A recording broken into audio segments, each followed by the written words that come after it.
I'm so sorry. I'm so sorry. Entire hour. Are you pouring coffee? Daniel, you've got to be kidding me. Yeah, you yeah, told me that you're 2 minutes away. When are you going to be In here? like five minutes. 5 minutes?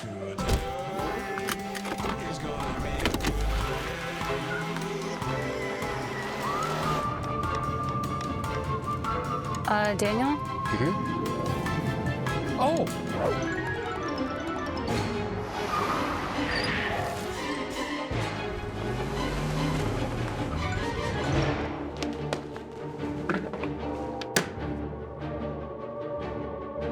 Ladies, we're ready. Good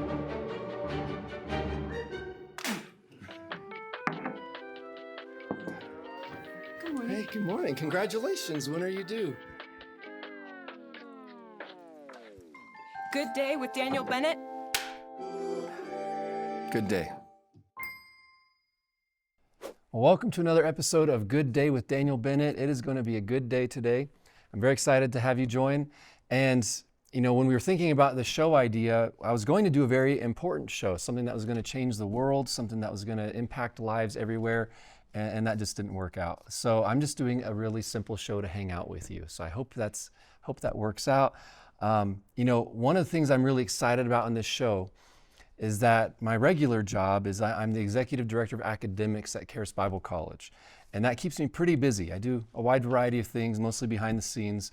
But I have a busy job, and then I also have a bunch of kids and a wife. And so all of my favorite people, my top favorite people in the world are in my house. So I don't leave very often, right? Why leave when my favorite people are there? And so I used to hang out with people all the time, and I really enjoyed that, but now I always would rather stay home than go out, so I don't socialize nearly as much. So this shows my excuse to hang out with people. I don't have any other reason to. I like people, but not enough to hang out with them if I had a choice. So I hope I sold the show really well. Anyway, this is my excuse to hang out with people. I think it's going to be a lot of fun. I'm so excited because honestly, I genuinely get to sit down and think, okay, who would I love to chat with, and what would I love to hear them talk about? What would I love to talk about with them? What's something that I'm really interested in, want to ask them questions about? So that's really kind of what we're going to focus on in this show. Yeah, it's going to be fascinating, people. Wide variety of topics. It's going to be kind of a variety show. We'll try out different things. We'll see how it goes. Like I say, the theme of the show really is it's that today is going to be a good day, that no matter what crazy things are going on in the world, we can just roll with it. We can say, you know what, that's going on, but I get to choose to have a good day today. So we're going to do the same thing in this show. If things go wrong, we're going to roll with it. We don't have time to do a bunch of editing. If I mess up, they're just going to tell me to deal with it. So on that note, just to kick things off, like I mentioned, I have some kids. So I have a 6-year-old, a 4-year-old, and a 2-year-old, and another one on the way, actually. I think that'll be announced by the time you see this. And so very excited about that. Not too long ago, I was telling my kids, I said, guys, you've got to stop hitting me in the face because it's really important for me to be good looking. It's like, I'm going to be on TV now. This is my moneymaker. And so I said to my daughter, who's 6 years old, said, is Daddy good looking? And she looked and she just went, sort of. And so I value the truth. You know, it's not her fault the truth hurts. But she does not like to lie. So whenever you ask her a question like that, like the first time she saw me get a haircut, I came back home and I said, how do I look? And she started crying and ran away because she didn't want to tell me. And so that's my life. Anyway, we're going to jump to our next segment now with our guests. We'll see you here in just a moment.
You know, life is tougher than an overcooked $2 steak.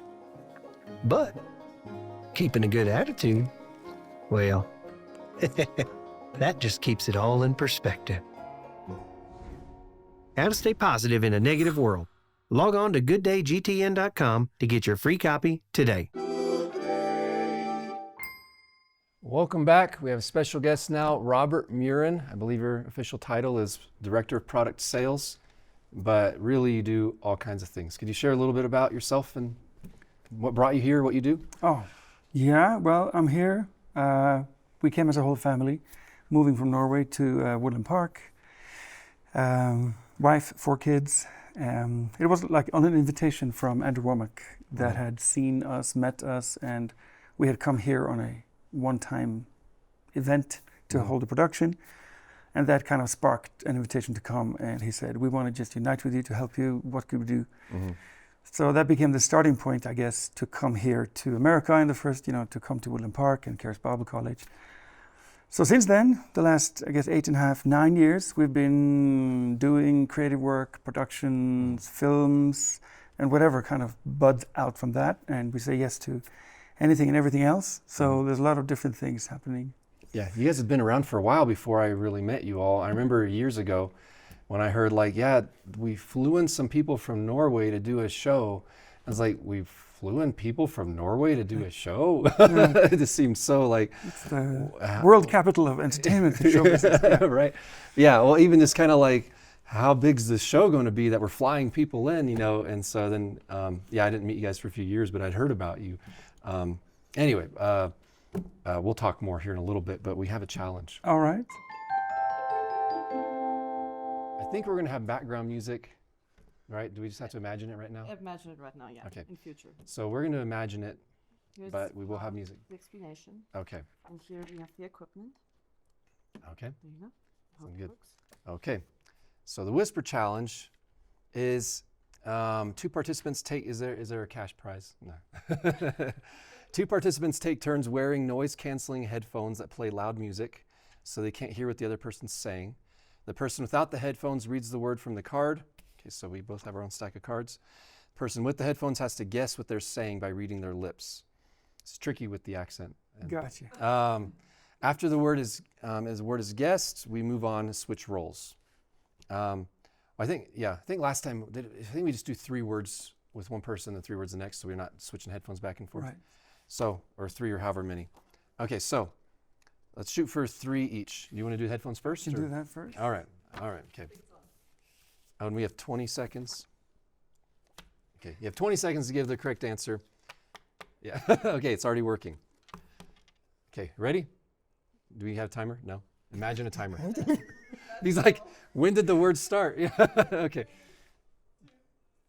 Nachos. Nachos. Okay, you're starting now, is that Yeah. it? Okay. Nachos. Telephone. Nachos. Sorry, I'm smiling so it's hard to read my lips. Nachos. Lactose. Okay, we'll move on. No. Exquisite. You got to pronounce a little bit, my friend. Exquisite. Exquisite. I know. I know, yeah. We'll move on. I think this is a typo. Cucumber. So VeggieTales, Bob and Larry. Cucumber. Bullcrap?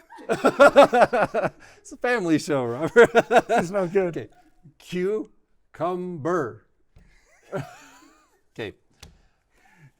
Okay. We'll end with this one. So I think we have 0 points. Twinkle. Who came up with these words? Okay. Twinkle. Twinkle, twinkle, little star. Twinkle. Is that copyrighted? Okay. 0 points. Okay. Okay, we'll switch. Okay. We'll switch. That was really good. Yeah, This is so much fun. You got them all. It's crazy. We're gonna just dub. We're gonna use AI and just dub that you got them all correct. All right, which is the right? Okay. Okay. So, yeah. Wait, they turned off the music. Okay.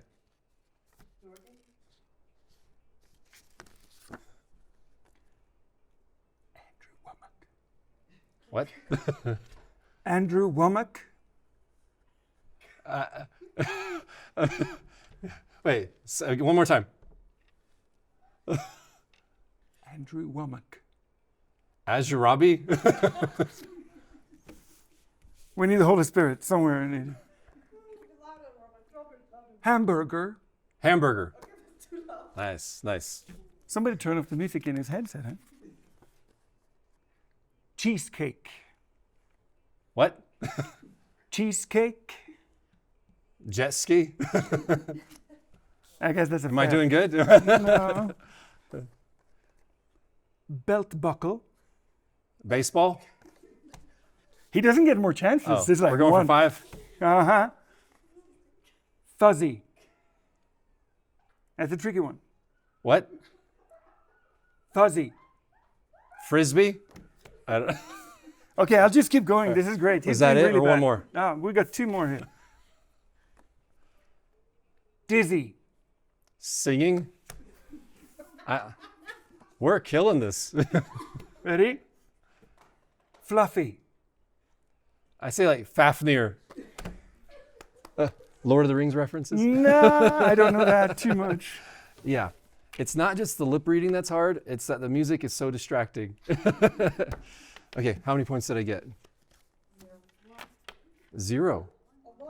Did I get a point?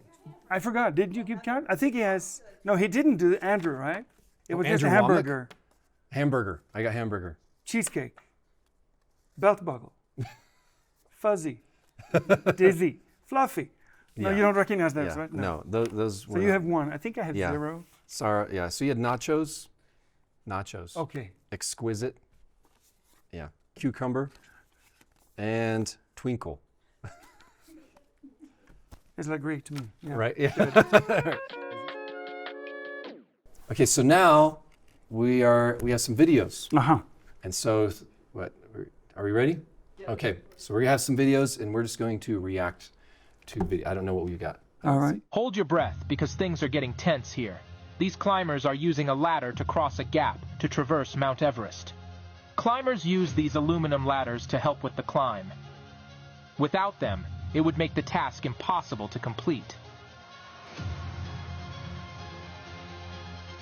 But as you can see, it's not for the faint of heart.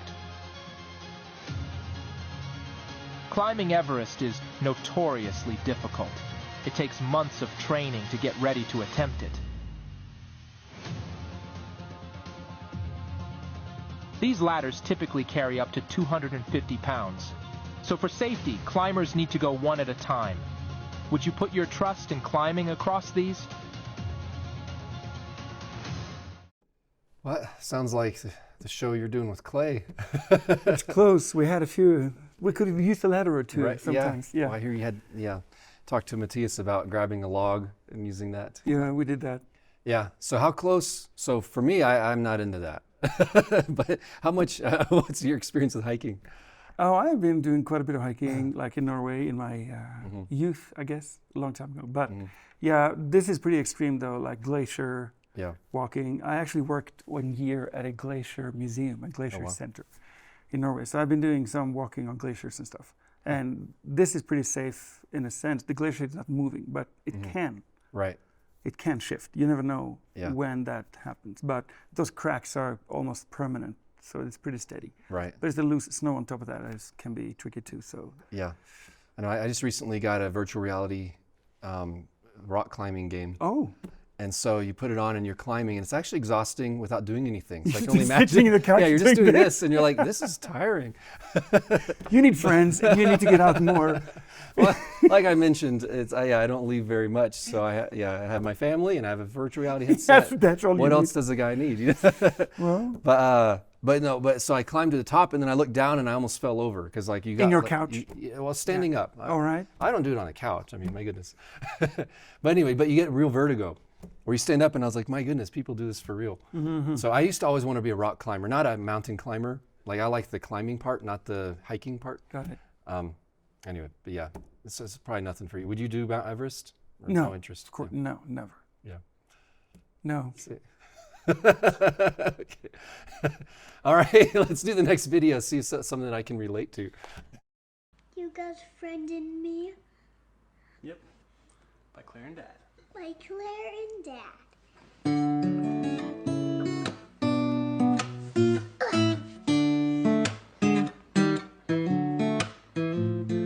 You got a friend in me. You got a friend in me.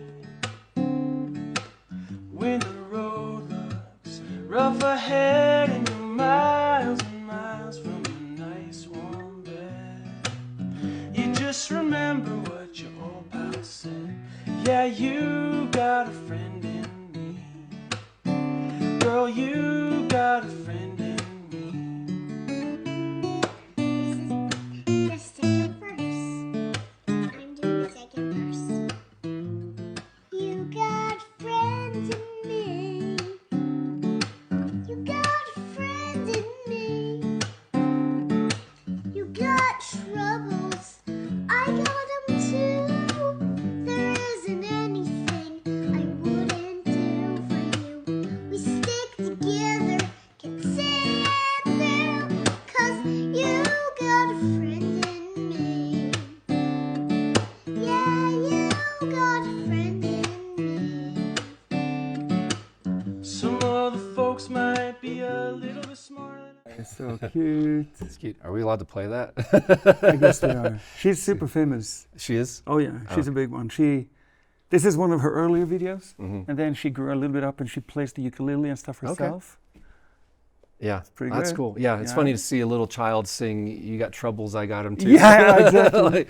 I only got one banana today. That's super cute. So let me, that sparks something though. So you're an amazing singer. Your kids are amazing singers. How do you teach, did you teach them? Or do they just copy? Like, how does that work? They kind of copy. They just kind of flow along, and this is reality. We pick up and do and copy. You know, it's like, it's not always taught, but it's caught, and it just works. Yeah. But I've tried, you know, I want to teach the kids some things, but sometimes it doesn't go places. But then it kind of catches fire by itself later on. So it's, yeah, every child is different. Like, I've got some similar videos like that with my youngest daughter, or oldest daughter, Hannah, where she was like 7 and singing and playing and doing a thing. Yeah. And I was like, and I think she has it. She has a gift in music, right? But it didn't continue right away. But some kids just pick it up and run with things insanely. Yeah. But it's in there. You know? Yeah, I know. I used to, so for the longest time, my daughter had only heard me sing. So when she was first born, I never sang my whole life.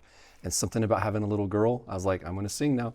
I can't help it. And so I'd sing to my daughter, I'd sing to her in the womb, I'd sing to her all the time. Right. And so for like a year or two, she thought I was the best singer in the world. Of course. And then she heard other people sing and she's like, oh yeah, you're not very good. So you ruined that. Oh, that really? whole, yeah, I'm so now so when I sorry. sing, she's kind of like, yeah, I can hear other people sing. But she loves singing. Yeah. And I thought it was because we introduced music to her so early on. With my other kids, they weren't very interested. So I realized it wasn't that I forced it on her. No. It's that she just gravitated. Like she's always loved to sing and dance, and it's more of like a discovery of like, you love that. And it becomes an outlet, an expression. And for some people, that's the way. So. Yeah, and some just don't connect as much, or maybe they connect later on. But yeah, she's loved it from the get-go. Wow. But yeah, all 4 years. I mean, because I remember the first time I heard 𝗎𝒽 sing, I was like, what on earth is going on? Right. Because for years I'd see him in shows, but I wouldn't hear him sing. Yeah. And it's like, where do you get this voice? My goodness, you know. And then I David, know. same thing. Yeah, they have great voices, and it's also the confidence to go with it, you know, and fearlessness. It's just like it doesn't exist. Yeah. We'll just do this, and here we go. Yeah, you and Elizabeth are really good at creating an atmosphere of no shyness. Because it's just kind of like, go for it. Yeah. And because it's like, if somebody's shy, it's kind of like, why would you be shy? Just go for it. Yeah. Just try. See if you get good at it. Yeah. It's kind of, you know, and music or stage and whatever acting, you kind of have to not be you. You have to dare to step away from what you stay in, but do something else and step across. And some of us are more self-centered than others, right? And take ourselves to, you know, whatever you said. But So when it comes to growing into some of those things, whether it's artistic expression or singing or it could be anything, writing, you got to break over, you know, because typically people come into this resistance where you have to come over a hurdle, but you just got to do it. Yeah, and that's something God was telling me recently is sometimes I hit a barrier like with writing. I love to write. I can write all day long unless I think I'm writing a book. Oh. The moment I tell myself it's a book, I can't do it. Right. And finally God showed me it's not excellence, it's perfectionism. Where I'm putting so much pressure on myself to make it amazing that I can't do it. No. And when I just go for it, then you just get better and get better. No, you have to get rid of that quickly because it is the process. I mean, process all the time. When it stops, it's done. But if you focus only on the process eventually you will come to end result. Yeah. But that's the typical thing. I saw Jordan Peterson has this online writing app, which he calls essay.app. So it's this platform where you are supposed to write. And I'm not a writer myself. Maybe I should. But just to understand that writing is a way of structured thinking. It's a formalized way of thinking. And we talk about kids need to learn to read and to write. And it's not just technically writing letters, but actually to express what you have inside. Get it on paper. Now you can see and you can organize and you can mature. What you do on the page is kind of sharpening your inside. Yeah. Your capacity to reason, to analyze. But it happens through the writing. Yeah. So I'm like, wow. Yeah, it's actually good for you even if what you write, you never use it. Yeah, just keep that channel flowing. And also, you have to switch hats because you cannot be the editor when you're going to be the creator. Yeah. So you have to just fluff out and make it bad, you know, let it really suck. But then eventually you go back again with a different lens. So it's about understanding the process and not being too critical to yourself right away. Yeah, there's an author I really like, Brandon Sanderson. He writes fantasy, science fiction and stuff. And he said that he wrote 12 novels, start to finish, like 12 full novels before he sold a single one. Right. He's like, most people aren't willing to write 12 bad ones before they get good at it. Exactly. And then he got great. Now he's one of the biggest authors out there. And that always sticks with me is he did 12 before any of them succeeded. Wow.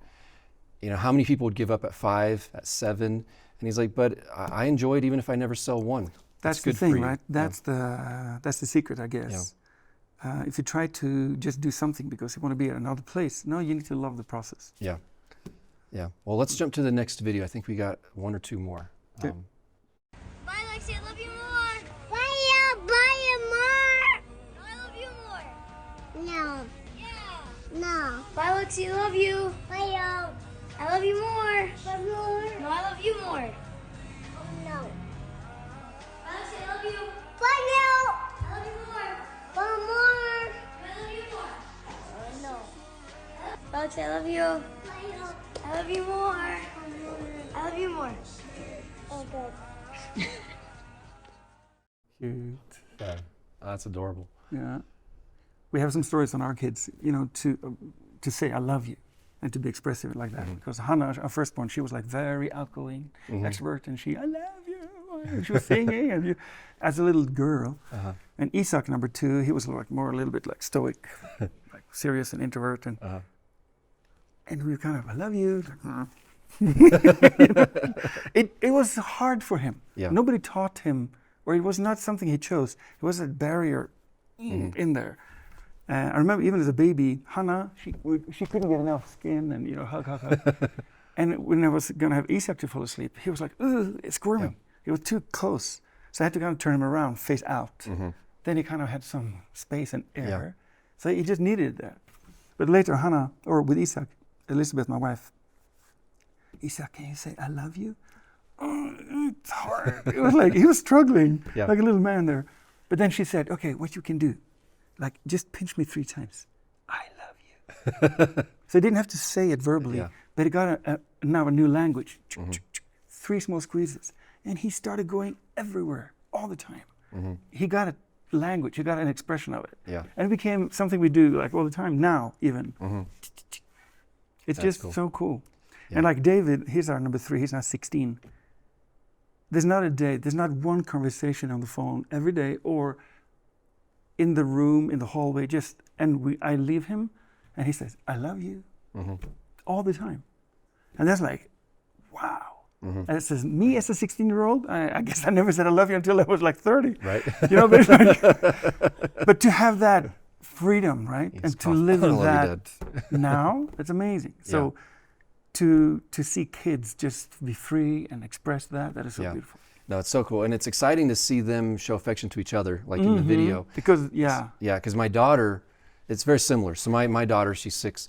And so with her, like she loved to be held and danced with and I love you and all these kinds of things. And my boy's more reserved. And he actually, like, he didn't, if I had my son first, I would have thought I was the worst dad in the world, because you'd hug him and be like, let go of me. And I would have broken my heart. So thankfully I already knew, I was like, no, it's not me, it's his personality. Yeah. And it took a while to warm up. And so probably like at 2 years old, there was a switch where suddenly he liked affection. Wow. But for a while, it's kind of like, leave me alone. I want to sit by myself. And our other two love to cuddle, the whole deal. Right. Can't get enough, especially with my wife. Like my daughter loved me and had to warm up to my wife. Wow. My son loved her and was kind of like, who's this guy? Yeah, you disturb my peace here. Yeah. Yeah, yeah. And so then my youngest right now, he kind of likes both. But seeing them, like I always thought, like it's amazing when your child says I love you to you. But I didn't realize how much fun it would be to see them say that to each other and give each other hugs and look out for each other. Like my oldest boy, the other day was helping my youngest put his shoes on. And it's just the sweetest little thing where he's kind of like, here you go, grab this. And he's teaching him and showing him how to do stuff. Anyway, Look how fun. pleasant it is, huh? Yeah, it's so much fun. So you play Jesus in a lot of our productions. You can probably talk about this a lot longer. Mm-hmm. How do you get in the frame of mind to act like Jesus? Because typically when people teach on acting, it's all about getting in touch with people's strengths and weaknesses and all these fears and all that. But when you're playing Jesus, how do you do that? Well, I have a longer beard, more makeup, more the whole thing, so it looks more Jesus-y. Mm-hmm. But I thought about it the other day, because when I speak, I want it to be credible. Mm-hmm. So the way things are said or emphasized, it's more nuances and details, I think, that kind of sets it, what he's supposed to say. Mm-hmm. So I guess I'm trying to do what I do. Well, I'll have to talk to you about acting more in the future. Alrighty. But anyway, that's all the time we have for today. I hope you guys have enjoyed this episode. And don't forget, today is going to be a good day. Thanks.